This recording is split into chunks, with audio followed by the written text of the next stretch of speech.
end of our last video, we finished up an introduction to my 1986 AMC Eagle station wagon and discussed what I had done to the car up till now and what the plan is for this video series. At the end of that video, I mentioned that I was going to get the car up on jack stands so we could begin pulling the transmission. Now, as you can see, the car is on jack stands, but the transmission's already out. I didn't want to try and video that because I'm by myself pulling the transmission, and it's really hard to get enough light and show what I want to be seen with the camera. Now, if there's any issues with knowing how to pull a transmission out of a car, I'm sure there's a lot of other videos on YouTube that can show that. And when we put the other transmission up in the car, you could just put it in rewind, maybe. Yeah, you could put it in rewind. Just slow motion rewind. When I brought the AMC Eagle home, I had planned on rally racing it, and it had a big hole in the transmission right about here. I patched up that transmission, but it only had one gear. It would go in reverse and it would go in first. That was it. So I found this connected to another 4.2 liter engine with this transfer case and bought it for like $100 or something and figured it was worth a shot to get it up in the car and see if it worked. It's been a great transmission up till now. Like I said, the torque converter has started to slip, and there's just no point in me putting another torque converter in it when I plan on going to an AW4 transmission out of a Jeep Cherokee. So this is the transmission on the floor, and hopefully we'll be able to get this to another AMC Eagle owner that needs one for their car. Now that the transmission is out of the car, we're going to begin taking the front end suspension and steering components out of the car. Since we're going to a solid axle suspension setup, none of this will be reused except for the engine cradle. I plan on making modifications to that cradle to give us enough clearance for our straight axle. In worst case scenario, I'll just make a whole new engine cradle.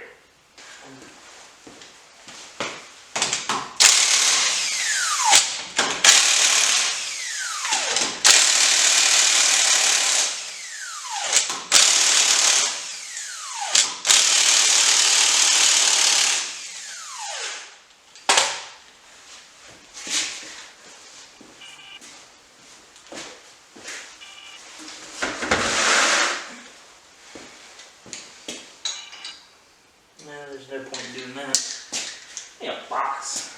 Do we have a box in here? Don't know what this stuff is.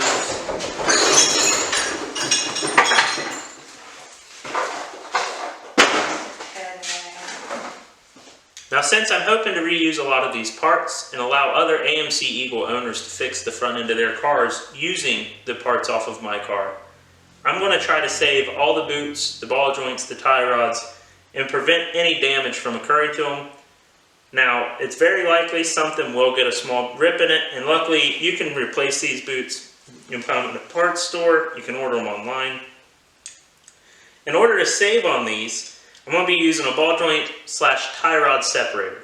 Now, this won't work on heavy duty ball joints, but for this, it should fit. All it does is you wiggle it in there, tighten it down. Should have grabbed my ratchet for this. Never mind, change the setting. Actually, so. There we go.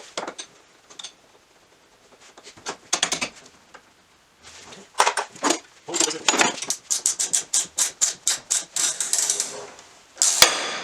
There we go.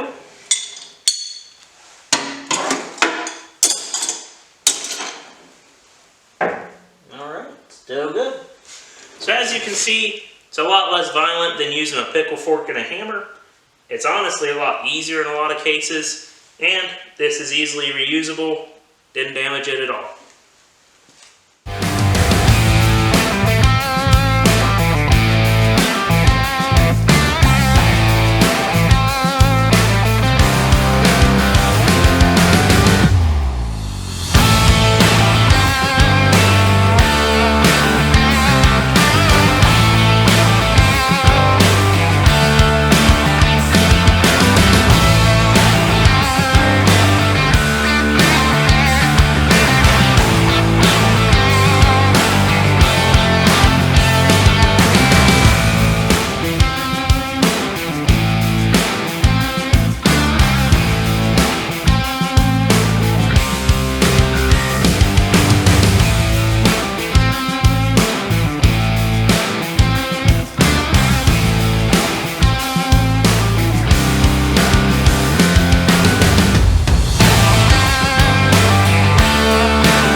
for the most fun part.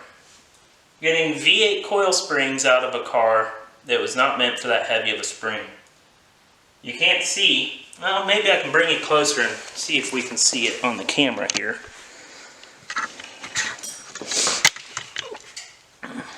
Now you can kind of see. So, the upper control arm is resting against the front frame member, and that's because of that big beefy spring. So, we got to take out our spring mount here, compress this to get it all loose enough to get it apart. Now, fun fact, the last time I was messing with these springs, my finger got stuck right here. Talking to a neighbor, not paying enough attention, and I had my hands too close to this. I thought I was over here and clear, and the spring compressor got a little sketchy, let loose, and my finger got trapped. Luckily, the spring ain't got much pressure on it, so I've still got all my digits. But we won't be making that mistake a second time.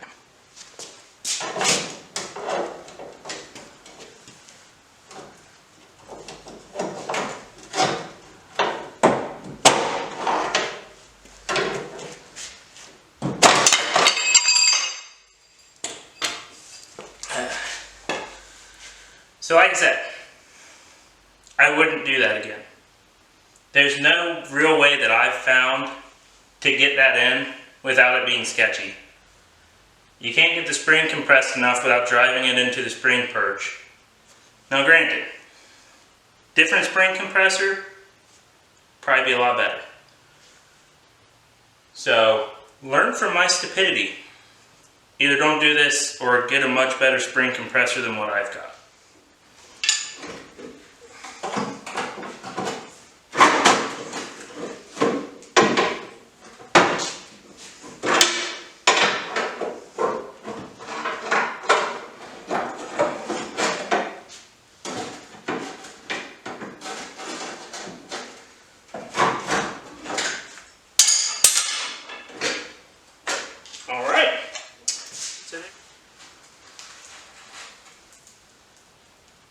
Yes, we'll put that back. We'll clean it later.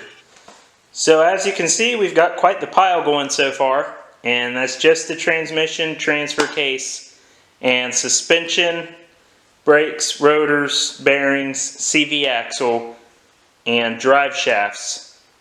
And all the suspension is only from the passenger side so far, so time to get going on the driver's side.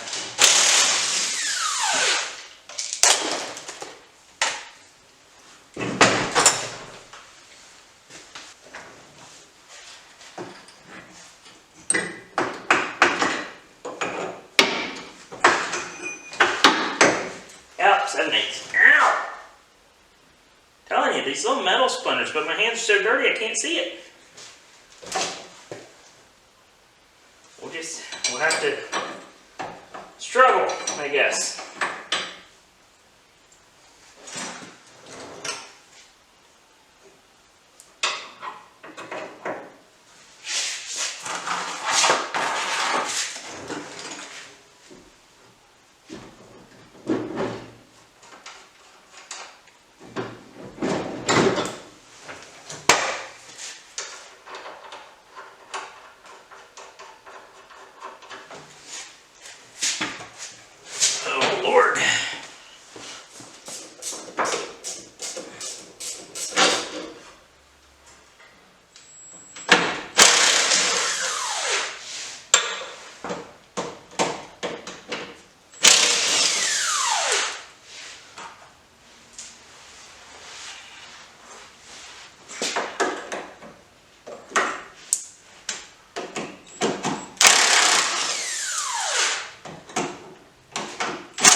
got all of our main assemblies off of the car, I'm going to go ahead and start marking my center points for both my axles and the car itself. I need all of these for reference as I'm fabricating everything to make sure it's all in line, and when I get it mounted up, it should be fairly close to center. Now to do this, I plan to use these lasers for panning everything out and getting my marks. These are probably the easiest way that I can find to do it, rather than going through with a plumb bob and everything like that. It takes a lot more time. It is cheaper, but this XY axis green laser level has a 50-foot range, and I paid $40 for it. It's really not bad, and I also use it on home projects. I'm also going to be using a red dot laser, and all this will do is shoot a dot up and a dot down, so I can find a fixed point on the car or on my tape measure and relay that location to the floor for putting a mark. Now once I do that, I'll use a chalk line to run from mark to mark to put a straight line going down the length of the car or from fender to fender for my axles. After I get that down, I usually will take clear coat and spray down over the lines. Now if you don't do this, your lines are going to disappear in minutes once you start working in the area. Once you've put that down, you can walk on it, you can sweep it, you can try and scrub the floor with your back while you're under the car. The lines usually won't go away. Once you're ready for them to be gone, you just use a little bit of brake clean and a rag and they come right up. Okay, this is going to be our bolt that we're going to use for finding center of the frame side to side. There's another bolt in the same location on the other side, so they should be true. And looking at the frame, they certainly look true. So we will go ahead and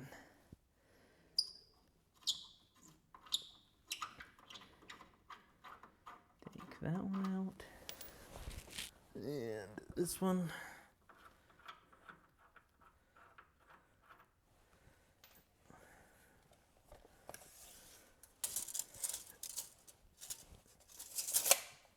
Oops.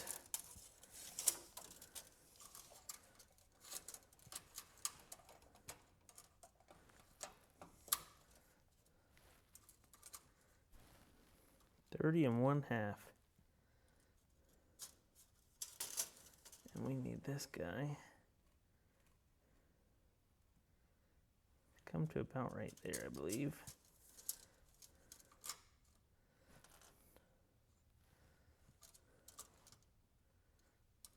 So we need 15 1/4.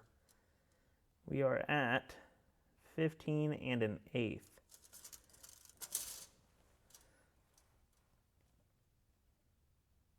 Let's try that.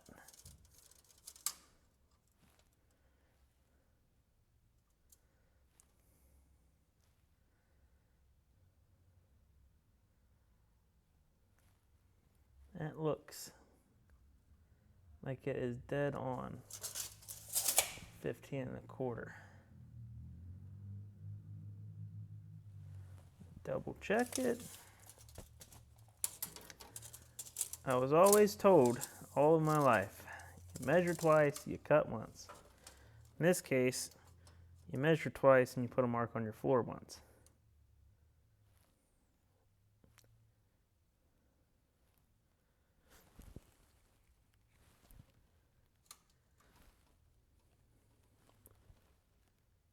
That is center.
Well, that's going to do it for this episode of ZF's Garage.